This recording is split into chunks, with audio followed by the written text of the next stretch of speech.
At a family BBQ, my dad announced I would be gifting my house to my brother, because he is a real man now. He has got a wife, a baby, and a future. You have got what? A dog. Everyone laughed. I just smiled, pulled out a folder, and said, "Funny you would say that. Want to see the DNA test your future is built on?" That moment was the end, but the fuse had been burning for decades. My name is Jack. I am 32 years old, and for most of my life, I have been the invisible support beam in a house that only celebrates the facade. I am the quiet one. The dog guy.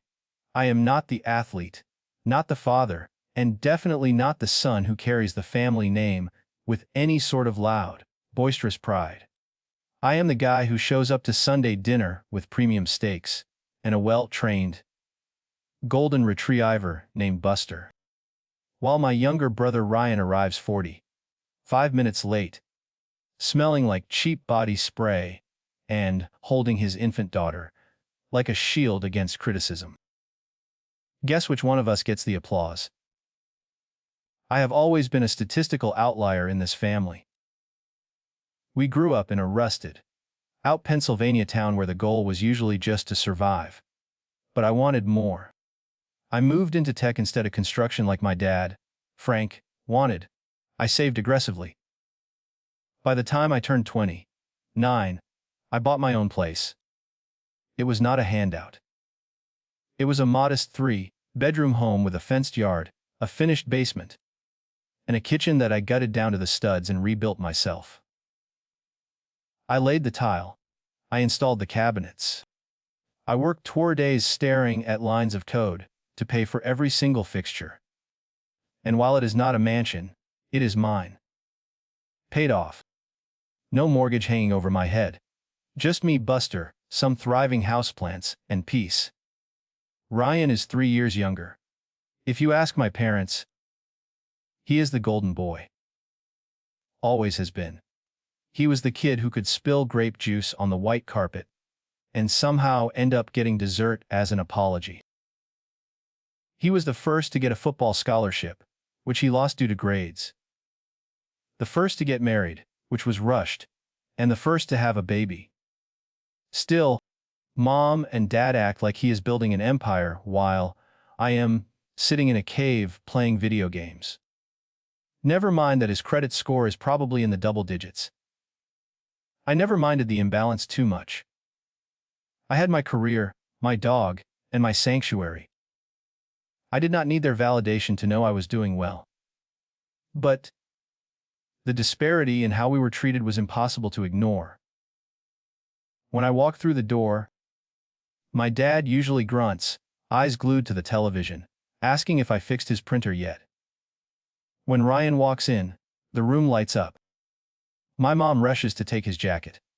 Dad offers him a beer before he has even sat down. Ryan basks in it. He has this way of smiling, a charming, lopsided grin that makes people forget he owes them money. He sits at the head of the table, recounting stories that are 50% exaggeration, while his wife Chloe nods along with a practiced, smug adoration. I usually sit at the far end of the table. Buster sits next to me, his head resting heavily on my thigh. He is the only one who senses the tension in my shoulders. I feed him pieces of the expensive steak I bought. Watching my family fawn over a brother who has never finished a project in his life. For years, I told myself this was fine. I told myself that their approval was a currency I did not need to trade in. I had my silence. I had my discipline. I thought that, if I just kept my head down, paid my own way, and demanded nothing from them, they would eventually respect the boundaries I built. I was naive. I thought my independence protected me. I did not realize it just made me a target. The shift from passive judgment to active acquisition started shortly after my niece was born last spring. Suddenly, every conversation with my parents circled back to the concept of legacy and the practicalities of the future. It began with small, seemingly harmless comments. My mother would visit, run her hand along the quartz countertops I had installed myself, and sigh about how nice it must be to have so much room for just one person and a dog. Then my father started making jokes about my empty guest rooms. He would stand in the doorway of the spare bedroom I used as a home office and say things like, "This would make a hell of a nursery." I laughed it off at first. That is what you do when your family tests boundaries. You pretend. You do not hear the scraping of the fence posts being moved. But the jokes stopped being jokes. Ryan and Chloe were renting a cramped two-bedroom apartment on the other side of town, and apparently, the walls were closing in on them. Ryan complained constantly about the noise, the neighbors, and the lack of a yard. My dad started looking at me differently. It was a calculating look, like a contractor sizing up a demolition job. He started suggesting that a man like me, single and unburdened, should think about supporting the real family. He sent me listings for condos, townhouses, places without yards, places where Buster would be miserable. He framed it as helpful advice, but the subtext was screaming. You are hoarding resources. Slept. You are taking up space that belongs to the golden child. I might have eventually snapped and told them to back off, but fate intervened in the form of a cracked iPhone. Ryan had been over at my place a few weeks prior to borrow my pressure washer. He left his old phone on my workbench in the garage. It was a battered device he had replaced months ago, but still carried around for music. He forgot it when he left, and it sat there among my socket wrenches for days. I intended to give it back the next time I saw him, but curiosity is a dangerous thing for a man who already suspects he is being played. I plugged it in. I told myself, wanted to make sure it was charged before I returned it. That was a lie. I wanted to see the life my brother was hiding. The passcode was his high school jersey number. Of course it was. I scrolled through the usual mess of sports betting apps and unread emails until I found the messages. There was a thread with a contact saved only as M. It was not Chloe. The conversation was recent, dating back to just before the baby was born. The tone was nervous, emotional. There were references to timing, to keeping stories straight. One message from Ryan stood out like a neon sign in a dark room. He wrote, "Do not worry, the baby looks enough like me. No one is going to ask questions." I sat on a stool in my garage, the cool air blowing in from the cracked door, and read that sentence 5 times. My heart hammered against my ribs. It was not just cheating, it was fraud. It was a foundational lie that my parents were currently trying to mortgage my future to support. I needed proof. I am a software engineer. I deal in logic, in executable code, in binary truths. A text message was data, but it was open to interpretation. I needed biology. The next time Chloe visited with the baby, I felt like a criminal in my own home. She was complaining about the heat, asking for iced tea, while the baby slept in a carrier on my living room rug. I offered to watch the little one while Chloe used the restroom. The moment she was out of sight, I went to the diaper bag. I found a small hairbrush. It was tangled with fine, wispy hairs. I pulled a few strands free, my hands shaking so hard I almost dropped them. I sealed them in a plastic bag I had prepped in my pocket. I felt sick. I felt violated by my own actions.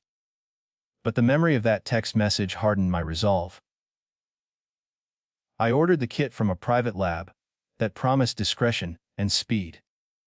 I swabbed my own cheek for the control sample, knowing that as a full sibling to Ryan, my DNA would show a significant partial match if he was the father.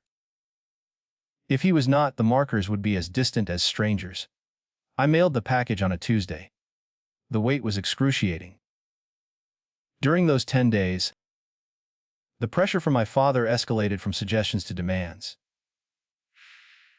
He showed up at my house unannounced on a Saturday morning. He did not ask how I was. He did not pet the dog. He walked straight into my kitchen, poured himself a cup of coffee without asking, and leaned against the counter. "We need to talk about the long term, Jack," he said. I asked him what that meant. He told me he had been looking at the market. He said my equity could set Ryan up for life. He said that since I had no heirs, no real responsibilities, it only made sense for me to transfer the title to Ryan. He suggested I could rent a nice loft downtown. He said it would be better for my social life. I stared at him. He was asking me to evict myself. He was asking me to give away the only thing I had built solely for myself, simply because his favorite son had failed to launch. "I am not moving, Dad," I said. Frank set his mug down hard enough to rattle the spoon. "You are being selfish. You have 3 bedrooms for one person. Ryan is raising a child. He is building a legacy. You are just existing." Existing. That was all I was to him. A placeholder. A resource node to be mined. I kicked him out. I did it politely, claiming I had a conference call, but the air between us was toxic. I watched him drive away, his truck kicking up dust, and I knew a war was coming. He thought he was negotiating with a subordinate. He had no idea I was waiting on ammunition. The email arrived 2 days before the barbecue. The subject line was generic, just a case number and a status update. I opened the attachment on my phone while standing in the backyard with Buster. I scrolled past the technical jargon, past the genetic marker comparisons, down to the probability of paternity. 0%. The wind rustled the leaves of the oak tree I had planted 3 years ago. The world looked exactly the same, but the foundation of my family had just dissolved into sand. Ryan was not the father. My parents were pressuring me to sacrifice my home for a lie. I felt a cold, sharp clarity wash over me. The anxiety was gone, replaced by a terrifying calm. I went inside and printed the document. I put it in a crisp manila folder. I did not call my dad back. I did not text Ryan. I waited. The barbecue was in 48 hours. And for the first time in my life, I was looking forward to a family gathering. I placed the folder on the entry table next to my keys. It sat there like a loaded gun.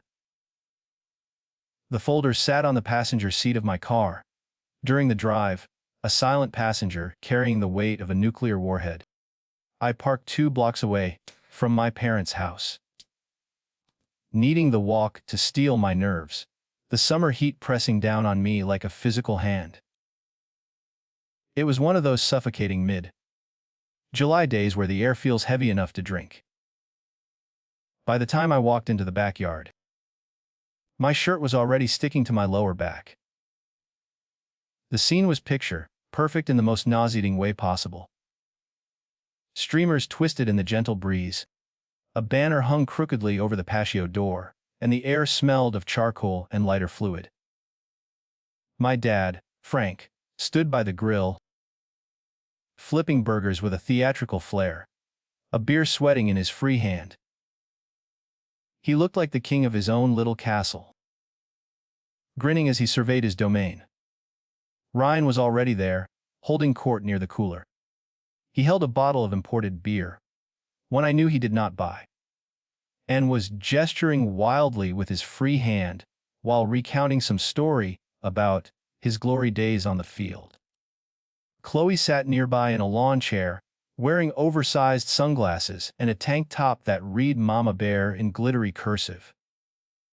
She held the baby on her lap, looking bored and superior, as if her mere presence was a charitable donation to the event. When I walked in, the dynamic shifted perceptibly. It was not a silence, exactly, but a dampening. The laughter dropped a decibel. Eyes flickered toward me and then away.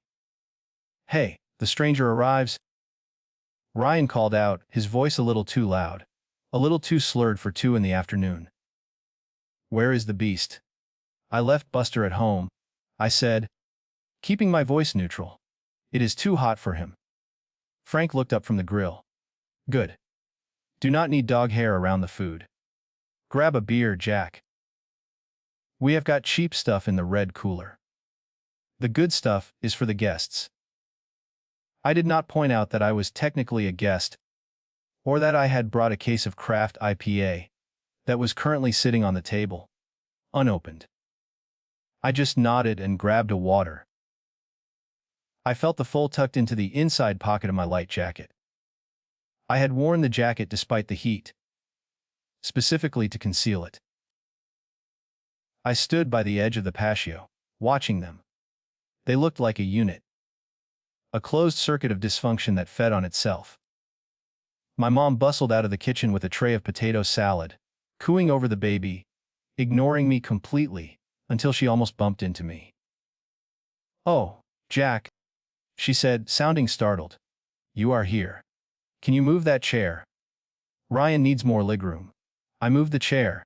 I fetched napkins. I played the role they had written for me, the silent, serviceable extra in the movie of their lives. But beneath the surface, my heart was hammering a steady, angry rhythm. I watched Chloe coo at the baby, watched Ryan preen, watched my parents look at them with undisguised adoration. It was a masterpiece of illusion, and I was about to set fire to the canvas. We ate on paper plates, the conversation dominated by Ryan's complaints about his apartment. The neighbors were loud. The rent was criminal. There was no parking. He looked pointedly at me several times, his eyes lingering on my watch, my shoes, the quiet stability I radiated. I ignored him, chewing on a burger that tasted like ash. After the food was cleared, the atmosphere changed. Frank stood up and clinked a fork against his beer bottle. The sound cut through the humid air, sharp and demanding. All right, gather round," he bellowed, waving his arms. The family shuffled closer. My mom stood beaming next to him. Ryan and Chloe exchanged a look of anticipation. I felt a cold knot tighten in my stomach. I knew what this was. This was the ambush. "I have been doing some thinking," Frank started, pitching his voice to carry to the neighbors. "About family. About what matters." He paused for effect, looking down at his granddaughter, as if she were the Messiah in a diaper. "We are getting older," he continued. "And we have to think about the future. About legacy. About making sure the next generation has what they need to thrive." He turned to look at me. His eyes were hard, devoid of warmth. It was the look he used to give me when I brought home a report card with straight A grades instead of a varsity letter. "Jack," he said, his voice dropping to a tone that feigned intimacy. "You have done well for yourself. We are proud of you. You have got that big house all to yourself. You have got no debts. You are smart with your money." He laughed, a short, barking sound. "And you have got, what? A dog." A few uncles chuckled. Ryan smirked, taking a sip of his beer. "So," Frank said, spreading his hands, "we were thinking. It only makes sense for you to help your brother out. We think you should deed the house to Ryan." The silence that followed was absolute. A bird chirped somewhere in the distance, oblivious to the audacity that had just occurred. I stared at him. I waited for the punchline. I waited for him to say he was joking, that this was some twisted hazing ritual. But he just stood there, expecting me to nod. "You want me to give him my house?" I asked, my voice calm.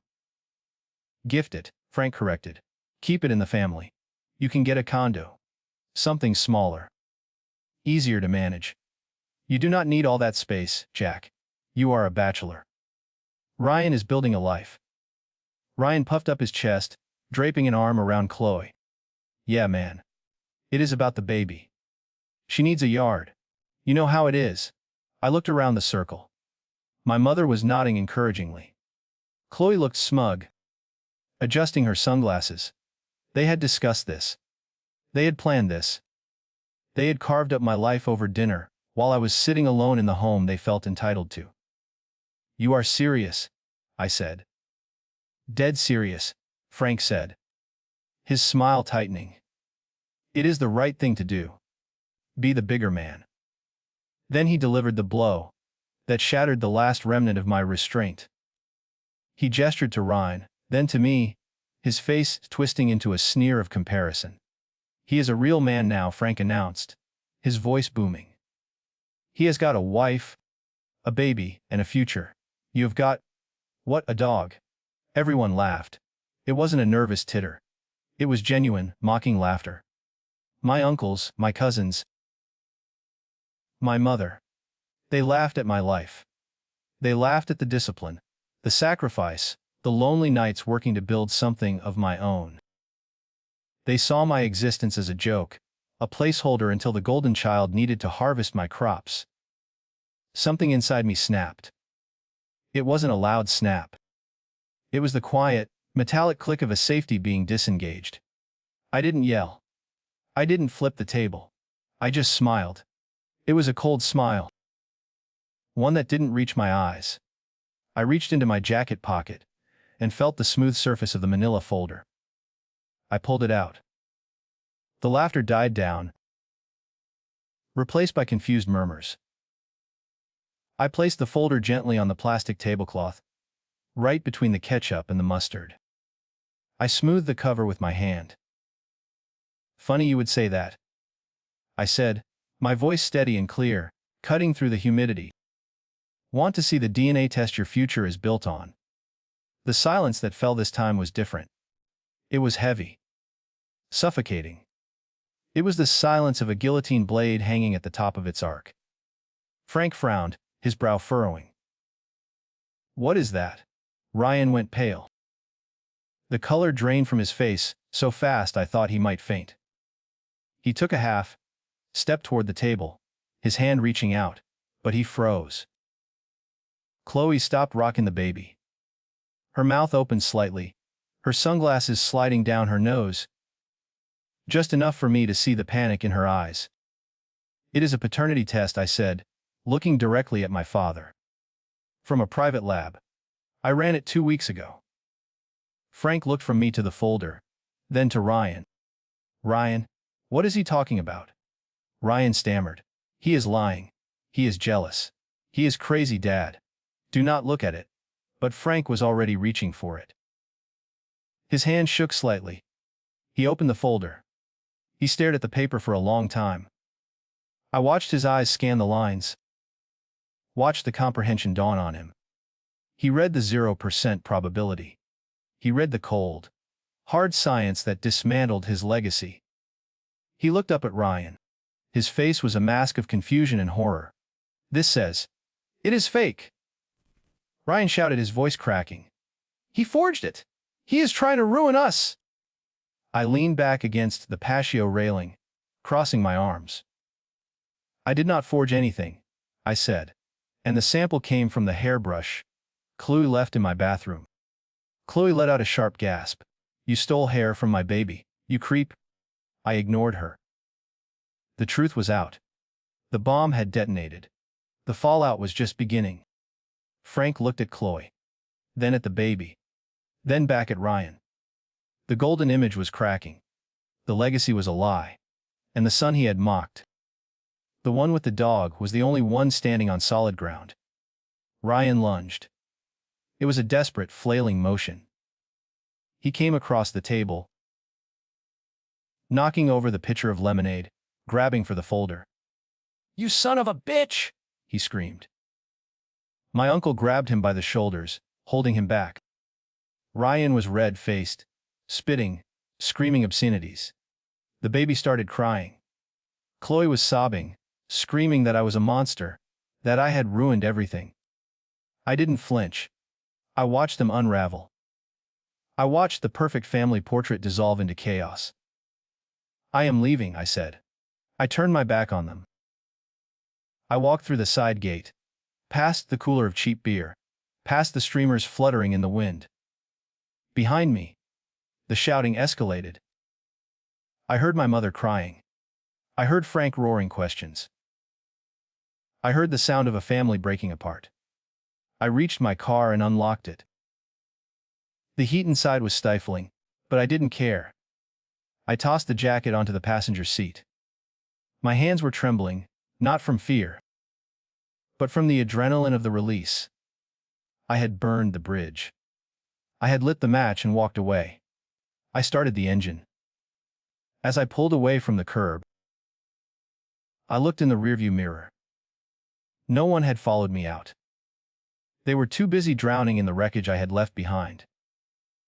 But as I turned the corner, the adrenaline began to fade, replaced by a cold, hollow ache in my chest. I was free, yes. But I was also completely, utterly alone. I expected the phone to ring the moment I turned onto my street. I expected screaming voicemails, text messages filled with vitriol, or perhaps my father's truck idling in my driveway. But the silence that followed my departure was total. It was a heavy, suffocating blanket that settled over my house, turning my sanctuary into a tomb. For the first 24 hours, I checked my phone obsessively. I told myself I was looking for an apology, or at least an admission of guilt. But deep down, I think I was looking for permission to exist again. I wanted them to say that I had gone too far but that we could fix it. Instead, I found that I had been erased. My mother had blocked me on social media. My aunts and uncles, people I had sent Christmas cards to for a decade, had unfriended me. The digital door had been slammed in my face. The narrative shift happened fast. I saw it through a burner account I had created years ago for testing app functionality. Chloe was the architect of the spin. She posted a black and white photo of her hand, holding the baby's hand. The caption was a masterclass in manipulation. It read, "We are holding our loved ones close tonight." Sadly, some people are so consumed by jealousy and bitterness that they will try to destroy a beautiful thing just because they cannot have it. We are praying for them. Hashtag family first. Hashtag mama bear. There was no mention of the DNA test. No mention of the lies. In their version of reality, I was the villain who had attacked a defenseless infant with unfounded accusations because I was a lonely, childless man who hated seeing his brother happy. And the family bought it. The comments were filled with support from cousins and neighbors. "Stay strong. Ignore the hate. He has always been a little off." That last one broke something in me. It confirmed what I had always suspected, but never wanted to believe. To them, my quietness was not a personality trait. It was a defect. My independence was not an achievement. It was an insult. I stopped leaving the house. I closed the blinds in the living room and let the dust motes settle on the furniture I had been so proud of. The silence in the house went from peaceful to oppressive. Every creak of the floorboards sounded like an accusation. I stopped cooking. I lived on cold brew coffee and stale crackers. I ignored my work emails. My boss sent a few messages checking in, asking about code updates. But I could not bring myself to care about syntax errors when my entire life felt like a glitch. I slept until noon. I spent hours staring at the ceiling, replaying the barbecue in my head. Had I been too harsh? Should I have pulled my dad aside privately? The gaslighting began to take root in my own mind. Maybe I was the monster. Maybe the truth did not matter as much as the peace I had shattered. I felt the dark, cold pull of depression. A familiar current I had fought off in my 20s, dragging me under. Buster was the only thing that kept me tethered to reality. He did not care about DNA or property deeds. He just wanted to be fed and walked. He would nudge my hand with his wet nose when I sat on the couch for too long, staring at nothing. He would rest his heavy head on my chest when the anxiety made it hard to breathe.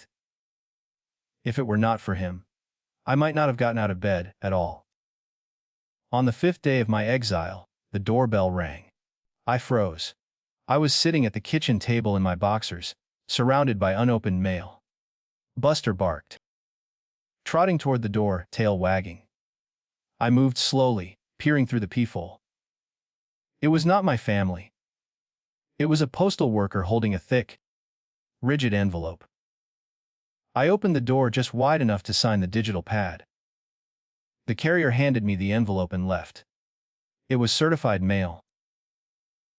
The return address was my parents' house, but the name on the sender line was not Frank or Mom. It was simply the family trust. I took it to the kitchen table. My hands were shaking again, a tremor that traveled all the way up my arms. I used a butter knife to slit the top. Inside, there were 3 pages of heavy bond paper. It was not a lawsuit, not exactly. It was a formal demand letter, drafted by someone who knew just enough legal jargon to sound threatening, but not enough to be a real lawyer. Dear Jack, it began. Not son. Not brother. Just Jack. It went on to outline the catastrophic emotional distress my actions had caused. It claimed I had humiliated the family, endangered the welfare of a minor, and caused irreparable reputational damage to my father within the community. It stated that my behavior was evidence of mental instability. Then came the demand. In the spirit of reconciliation and restorative justice, the letter read, "We propose a settlement to avoid further legal action regarding your harassment of Ryan and Chloe. We formally request the transfer of the deed to the property at 42 Oak Lane to Ryan and his family. This transfer will serve as reparations for the damage caused and will ensure the security of the child you attempted to delegitimize." I read the paragraph twice. Then a third time. They were not asking for an apology. They were not asking me to recant the DNA results. Slept. They were demanding my house. They were using the truth I had exposed as leverage to extort me. They had twisted the realities so completely that in their minds, I owed them my home as payment for hurting their feelings with facts. I looked at the signature line. It was signed by both my parents. Ryan had signed it too, his signature a messy scrawl next to Chloe's precise loop cursive. I set the paper down. The depression that had been pressing down on me for days suddenly evaporated, burned away by a white, hot flash of clarity. I looked around my kitchen. I looked at the tiles I had laid with my own hands. I looked at the backyard where Buster was currently sunbathing. They did not want me back. They did not miss me. They wanted my assets. They saw me as a resource that had malfunctioned, and they were trying to initiate a hostile takeover. I let out a laugh. It was a dry, jagged sound that startled me. They thought I was weak. They thought that, because I had been the quiet one, the compliant one, I would crumble under the weight of their disapproval. They thought I would sign over my life just to be allowed back into the fold. They were wrong. I folded the letter and placed it back in the envelope. I was not going to hide in the dark anymore. I was not going to question my sanity. They wanted to talk about legal action. They wanted to talk about reparations. Fine.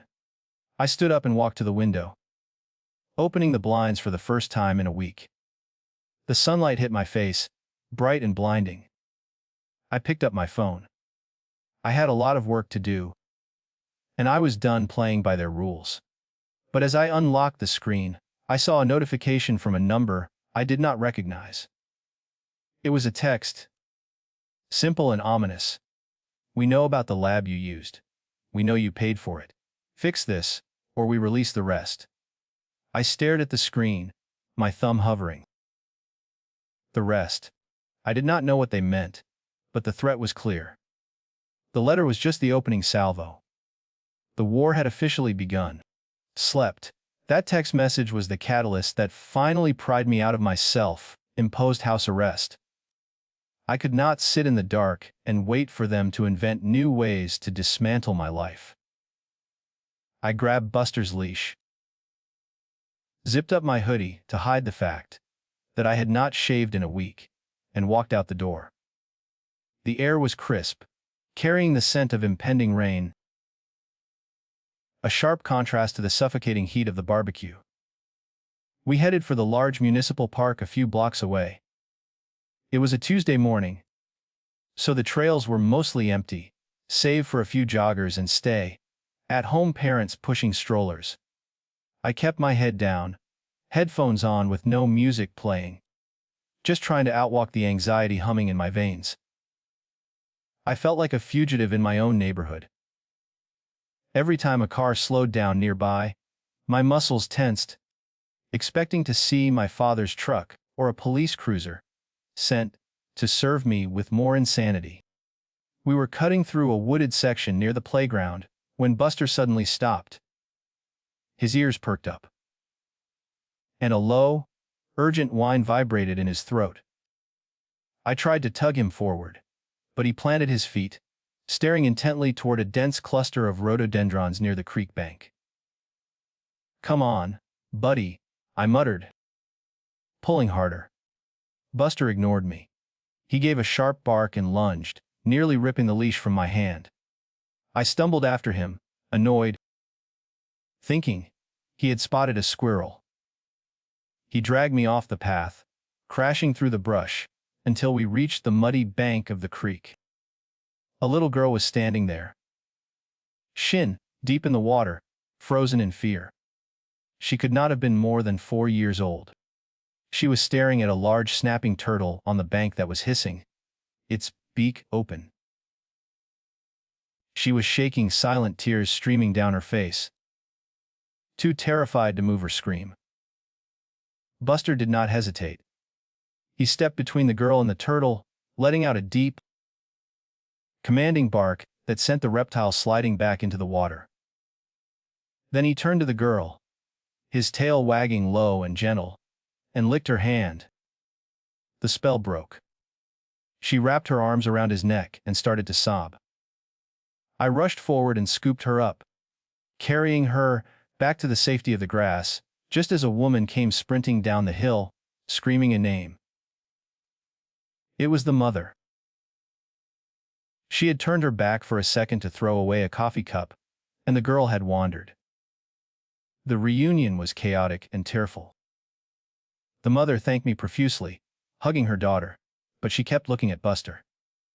"He found her," she said, wiping her eyes. I did not even hear her. He knew. I walked them back to the main path, making sure they were settled. A woman sitting on a nearby bench had watched the whole thing. She was dressed in a sharp blazer and jeans, typing on a tablet. As I turned to leave, she closed the cover and stood up. "That is an incredible dog," she said. "And you have got good instincts." Most people would have panicked. I shrugged, scratching Buster behind the ears. "He is the smart one. I just hold the leash." She smiled, extending a hand. "I am Elena. I run a cybersecurity firm downtown. We are building a new threat detection platform. And honestly, I have been interviewing candidates all week who have impressive resumes, but zero situational awareness. You look like you pay attention to details." We talked for 20 minutes. It turned out she knew of my previous work at my old firm. By the time I walked home, I had an interview scheduled for the next morning. By Thursday, I had an offer letter in my inbox. It was a contract role for a lead architect position. The salary was nearly double what I had been making, with a signing bonus that made the equity in my house look like pocket change. The fog in my brain began to lift. I looked at the offer letter on my screen and realized how small my family's world actually was. They were fighting over a 3-bedroom house in the suburbs like it was the crown jewels, while I was stepping into a tax bracket that would allow me to buy 3 of those houses if I wanted to. I spent the weekend scrubbing the depression out of my life. I opened all the windows. I deep cleaned the kitchen, erasing the gloom of the past week. I groomed Buster until his coat shone like gold. I was not the spare child anymore. I was not the defective package. I was a man with resources, skills, and a future that did not depend on anyone's approval. But I knew the silence from my family was deceptive. That text message about the lab was still burning a hole in my digital life. I could not just move on and hope they went away. They had threatened to release the rest, whatever that meant. I needed to know what they were planning. I called Maya. We had gone to college together, and while they went into software architecture, she had dived deep into digital forensics. She was the kind of person who considered a firewall a personal challenge. I need a favor, I told her, skipping the pleasantries. Someone is trying to blackmail me. I need to know who is behind the number. Send it over, she said. I am bored anyway. She called me back 4 hours later. Her tone was different. Sharper. Jack, this is not just a random spoof number, she said. I traced the VoIP signature. It links back to a burner account frequently used by a man named Curtis Vance. Who is Curtis Vance? I asked, typing the name into my search bar. He is a disbarred lawyer, Maya said. He operates out of a strip mall 2 towns over. He markets himself as a reputation management consultant. But on the dark web forums, he is known as a fixer. He specializes in fabricating evidence for custody battles and inheritance disputes. My stomach turned. Inheritances. I dug deeper, using the tools Maya sent me. I accessed the public metadata of emails sent from my father's IP address. It did not take long to find the correspondence. My father and Ryan had not just hired a lawyer, they had hired a con artist. I pieced together the timeline from the timestamps. 2 days after the barbecue, Frank had wired $5,000 to a shell company linked to Curtis. The subject line of the email chain was simply correction. I felt a cold sweat prickle on the back of my neck as I realized what the correction was.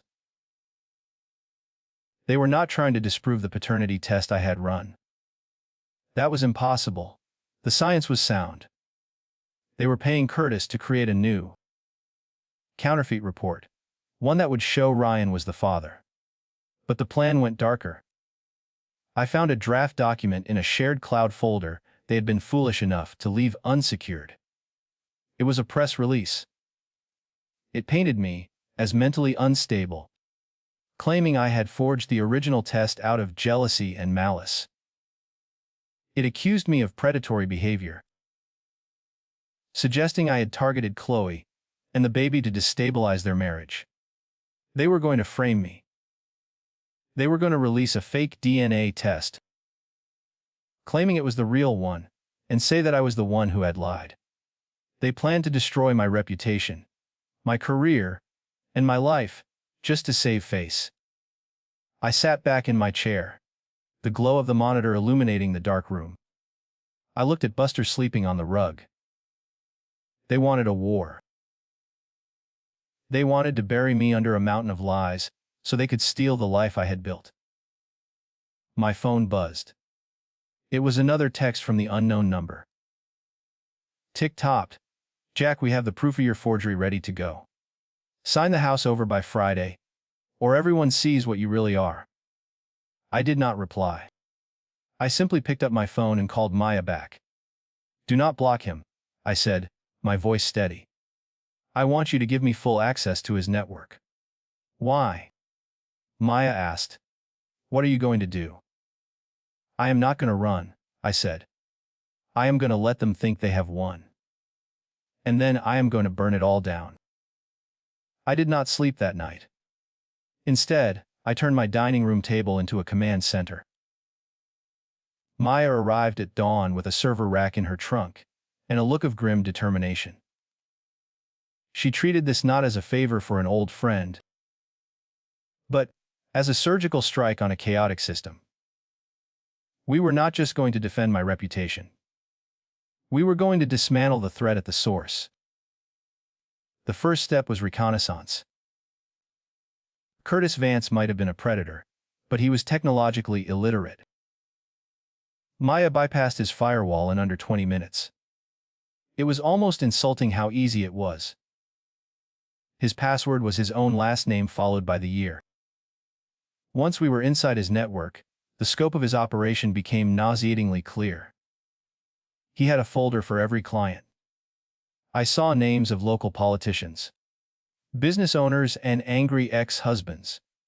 Inside those folders were fabricated bank statements, photoshopped images, and, yes, forged paternity tests. He was running a factory of lies. I found my own file near the top of the stack. It contained a draft of a laboratory report that looked indistinguishable from a legitimate document, except for the result. In this version, Ryan was the father with 99% certainty. We need to catch them in the act, Maya said, tapping her screen. We need proof that they are soliciting this forgery, not just receiving it. We set the trap. We created a dummy file on a secure cloud server and leaked the access credentials to an email address Curtis used for anonymous tips. The file was labeled Jack Private Confession. It was bait. Inside, there was nothing but a corrupted text file, but the moment Curtis opened it, a tracker embedded in the link pinged us with his exact location, IP address, and a mirror of his active desktop session. We had eyes on him. Wednesday afternoon, the trap sprung. My monitor flickered to life, showing a live feed of Curtis's office through his own webcam. He had clicked the link. But better yet, he was not alone. I watched in silence as my father and Ryan walked into the frame. They looked terrible.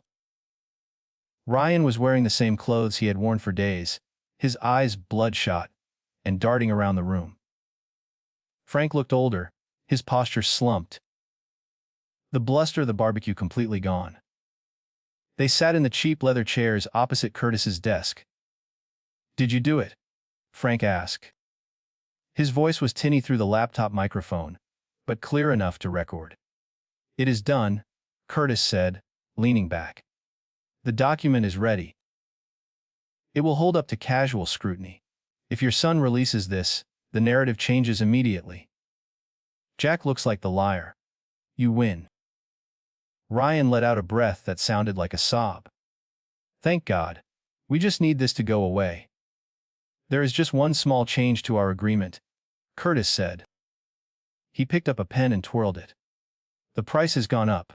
Frank stiffened. "We agreed on 5,000. I already wired it. That was for the document," Curtis said smoothly. "But then I did some digging. Your son, Jack. He is not just some IT guy. He just signed a contract with a major firm. He has resources. If he sues, and he finds out I helped you, I am taking a risk. A big one." "So?" Frank asked, his voice rising. "So, silence costs extra," Curtis said. "I want another 10,000. Cash. By Friday." "That is extortion," Ryan snapped, standing up. "Call it an insurance premium," Curtis replied, unbothered. "And, if you do not pay, well, I might just accidentally email the real email chain to Jack. The one where you explicitly asked me to create a fake test. I wonder what a judge would do with that." I watched the color drain from my father's face. He looked at Ryan, then back at Curtis. He was trapped. He had walked into a den of thieves, thinking he was the smartest man in the room, and now he was being eaten alive. "I do not have 10,000 in cash," Frank whispered. Find it, Curtis said. Sell the truck. Pawn the wife's jewelry. Or maybe ask Jack for a loan. I hear he is doing quite well. Curtis laughed. It was a cruel, scratching sound. I leaned forward and hit the save button on my recording software. I had it. I had the conspiracy. I had the admission of guilt. I had the proof of malice. And I had the blackmail. Maya looked at me from across the table. Her face was pale. They are going to destroy themselves, she said quietly.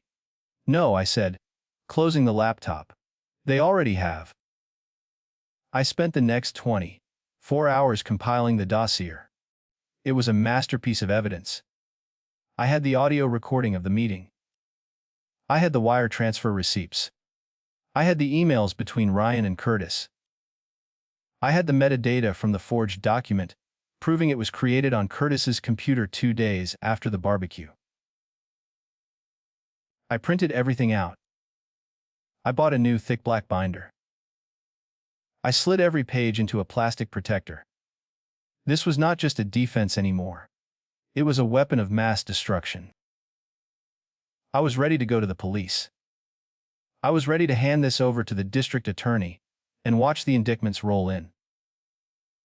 But then my phone buzzed again. It was not a text this time. It was a notification from my security system. Someone was at my front door.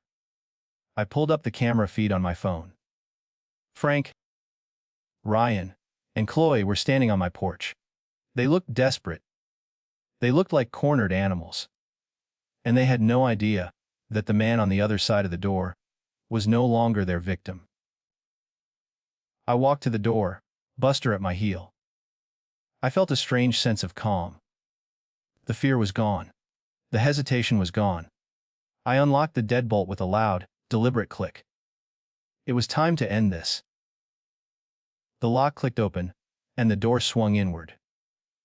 They stood there like ghosts of the people who had mocked me a week ago. Frank looked gray, his skin hanging loose on his frame. Ryan refused to meet my eyes, staring at his boots. Chloe was shivering despite the mild weather, her arms wrapped around herself. The baby was conspicuously absent. Jack, my father said. His voice was cracked, stripped of all its usual boom and bluster. Can we come in? I did not step aside immediately. I let them stand on the mat for a long moment, letting the power dynamic settle. Buster growled low in his throat, pressing his flank against my leg. I placed a hand on his head to quiet him, then finally stepped back. You have 5 minutes, I said. They filed into the living room, looking around as if they expected to find traps. They did not sit. They huddled together near the sofa, a tight knot of anxiety. We made a mistake. Frank started. He did not look at me. He looked at the wall behind me. We got involved with a guy. A lawyer. We thought he could help us manage the situation. You mean Curtis Vance? I said. Frank's head snapped up. You know him. I know who he is, I said. I know he is not a lawyer.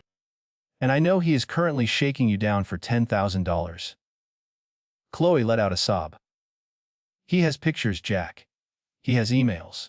He says he is going to send them to my boss. To the school board. He says he will ruin us. He is blackmailing us. Ryan added, his voice thin and reedy. He says if we do not pay, he releases everything. The tests. The messages. Everything. So pay him, I said. We cannot, Frank said. We do not have that kind of liquid cash. Not by Friday. He took a step forward, his hands open in a pleading gesture. Jack, look. I know we have had our differences. I know things got heated at the barbecue. But this is your brother. This is your family. If this gets out, it destroys all of us. The name. The reputation. Everything I built. So what do you want from me? I asked, though I already knew. You have money now, Frank said, the words rushing out. We heard about the new contract. We just need a loan. Or maybe you can use your computer skills. Delete what he has. Hack him. Make it go away. You are the smart one, Jack. You can fix this. I stared at them. It was almost impressive. Even now, standing on the edge of a cliff they had walked themselves to, they still saw me as a tool. A utility. They did not want forgiveness. They wanted a bailout. You want me to commit a felony, to cover up your attempt to frame me for fraud, I said. It was not a question. We were trying to protect the family, Ryan shouted, his temper flaring for a second before Frank grabbed his arm. You do not understand what is at stake. I understand perfectly, I said. You wanted to protect the lie. And you were willing to sacrifice me to do it. I walked over to the dining table and picked up the black binder. I carried it over to them. The plastic covers slick under my fingers. I did not hand it to them. I just held it. You think Curtis is the only one who has evidence? I asked. I walked to my laptop, which was still sitting open on the coffee table. I woke the screen and clicked the play button on the audio file I had queued up. My father's voice filled the room, tinny but unmistakable. If your son releases this, the narrative changes immediately. Jack looks like the liar. You win. Then Ryan's voice. Thank God. We just need this to go away. Then Curtis. Silence costs extra. I stopped the recording. The silence in the room was absolute. Chloe had her hands over her mouth. Ryan looked like he was going to be sick. Frank just stared at the laptop, his face draining of all color until he looked like a wax statue. You recorded us, Frank whispered. I have been watching Curtis for days, I said. I have everything. The wire transfers. The emails where you instructed him to forge the paternity test. The draft of the press release where you called me mentally unstable. I tapped the black binder. It is all in here. Every receipt. Every lie. Jack.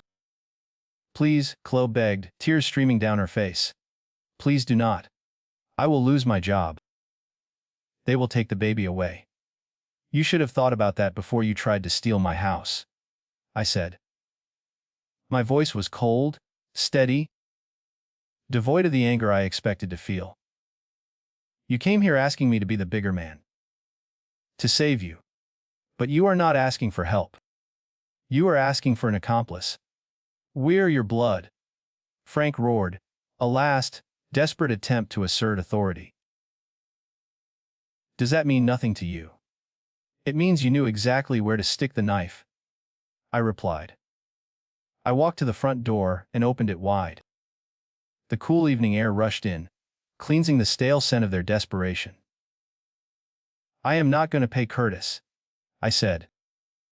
And I am not going to help you hide what you did. What are you going to do? Ryan asked, trembling. I am going to handle Curtis, I said. On my own terms. I am going to the authorities. Not to save you, but to clear my name.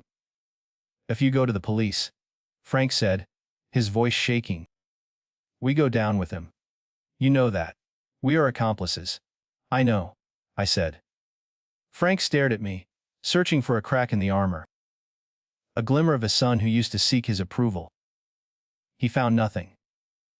You would really send your own father to jail? He asked. I am not sending you anywhere, I said. You bought the ticket. I am just letting you take the ride. I pointed to the driveway. Get out. They left. They did not argue. They did not scream. They walked out into the night like people marching to the gallows. I watched them get into Frank's truck. I watched the taillights fade into the distance. I closed the door and locked it. I leaned my forehead against the cool wood for a second, breathing in the silence. It was done. The cord was cut. I did not feel triumphant. I did not feel happy. I felt light. The weight of 30 years of expectation had finally dropped from my shoulders. I went back to the table and picked up my phone. I dialed Maya. It is time, I said. Release the file to the district attorney. And send the copies to the civil court. I am filing the suit. Are you sure? Maya asked. Once we send this, there is no going back. I looked at Buster, sleeping peacefully on the rug, unburdened by the complexities of human cruelty. I am sure, I said. Send it. I hung up and walked to the window. The street was empty. The war was over. Now, I just had to wait for the fallout to settle.